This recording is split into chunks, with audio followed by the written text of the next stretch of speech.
Another way to create a QuickAdd patient is to go to your patient browser.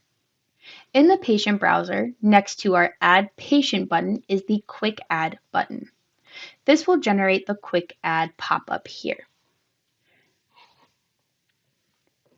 Similar to creating a patient file, you'll just need to add in any pertinent information of the patients, such as the first name, last name, their telephone number, the location that they're primarily going to be seen at, and then their referral source.